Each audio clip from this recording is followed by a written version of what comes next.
Parliamo di una storia particolare che vi abbiamo annunciato all'inizio di questa puntata, ritrovarsi a essere cittadini di Pulsano dopo essere stati per anni cittadini di Taranto senza aver cambiato casa. Succede anche questo nel nostro territorio ed è successo ad alcuni cittadini di Via Monti, ex Taranto e ora città di Pulsano. Insomma, una storia che dura 13 anni e che può sembrare simpatica, ma che in realtà ha dei risvolti anche particolarmente complicati. Ne parliamo al telefono con Giovanni Mitruccio, che è uno di questi abitanti, uno di quelli che ha lottato più di tutti per ottenere questo risultato. Buongiorno Giovanni. Salve. Buongiorno a voi. Allora Giovanni, l'abbiamo messa in chiave tragicomica, nel senso, voi siete stati per tanti anni cittadini di Taranto, pur vivendo quasi dall'altra parte della provincia. Da ieri, mi pare, ufficialmente siete cittadini di Pulsano, giusto? Quanti siete, tra l'altro?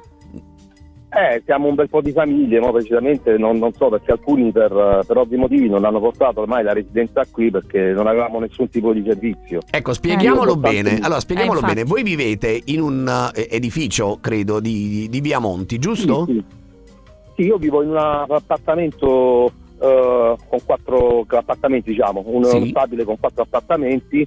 E niente, ho comprato casa nel 2009 da un cittadino pulsanese e ho scoperto tutto dal notaio che questa casa aveva residenza a Taranto e da lì è iniziato tutto. Diciamo che tu sei fisicamente nel territorio proprio di Pulsano, però, giusto? 500 metri dalla piazza di Pulsano, non so adesso se voi conoscete Pulsano, certo. 500 metri da Pulsano. Ok, essere nel comune di Taranto, che cosa ha comportato per te? Cioè, ad esempio... Ma aspetta, scusa un attimo Maria, però spieghiamolo perché erano cittadini di Taranto, perché quella zona, insieme a una parte della litoranea, faceva parte di quella che si chiama Isola Amministrativa di Taranto, giusto? Sì.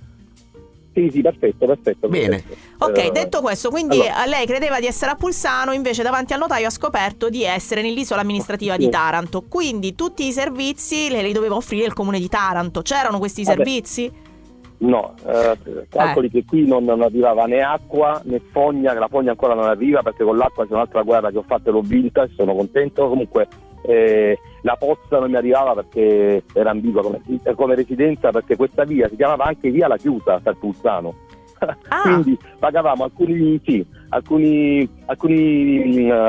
tributi a Pulsano, tipo l'immondizia e roba varia, altri a Taranto. Non potevo portare le bambine a scuola a Pulsano perché pagavo il doppio della retta della mensa. Sì, perché eri residente fuori comune di fatto. Non residente. Il pulmino non poteva passare doveva arrivare all'angolo della mia via perché non poteva entrare in questa via. Perché non era più. Sempre per lo stesso motivo.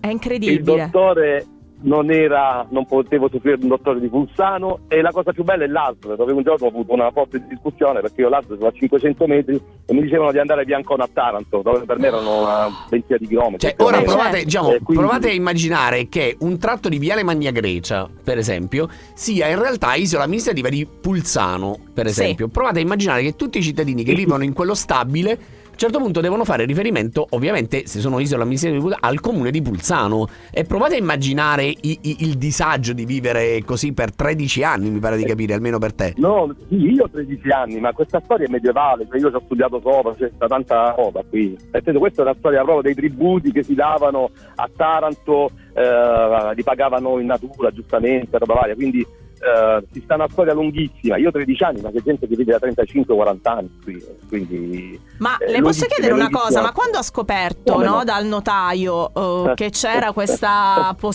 situazione, innanzitutto aveva colto che avrebbe avuto tutti questi disservizi a seguito di questa situazione, e come mai ha deciso di firmare lo stesso, insomma, di comprarla comunque questa casa? Perché avevo dato un congruo compromesso e chi ha venduto la casa non è stato onestissimo e praticamente...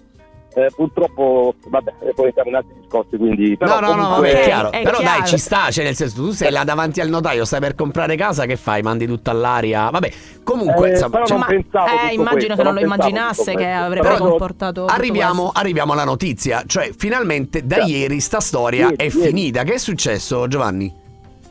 Allora, la storia è stata lunghissima, veramente ho lottato in prima persona, ho incominciato a innalzare il polverone, scrivendo prima alla circoscrizione di Taranto, che era a Salzano. Poi ho fatto alcune dirette con alcuni servizi con Studio 100, ho scritto al prefetto, ho incontrato il sindaco Spazio Stefano, ho conosciuto tanta gente in questa storia, voglio dire. Ovviamente. Raccontaci la parte finale, perché abbiamo gli ultimi 30 secondi, Giovanni. Va bene. E poi comunque è passato ieri, è passata in regione, quindi adesso è legge. In questi giorni penso che, cioè da ieri siamo cittadini pulsanesi, in questi giorni non so come funzionerà, se ci arriverà qualche lettera a casa di portare la residenza, roba varia. Meraviglioso. Soltanto che la casa ha acquistato un valore. Certo, sicuramente. E complimenti, perché queste cose logorano il sistema nervoso. Quindi lei è stato capace di gestire tutto questo. Io veramente ho grande stima. Ho avuto tanta perseveranza e pazienza, però certo. ho vinto.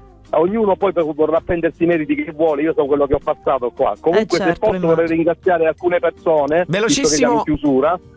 Sì, vorrei ringraziare il consigliere Emiliano D'Amato, che ha iniziato il percorso, però ringraziamenti speciali per l'assessore regionale di Gregorio, Vincenzo, e l'altro ex assessore di Pulsanese, Fabrizio Mensa. A me vi devo tantissimo, quindi vi ringrazio anche per questa diretta. Grazie Giovanni, grazie, in bocca al lupo per il vostro futuro a Viamonti.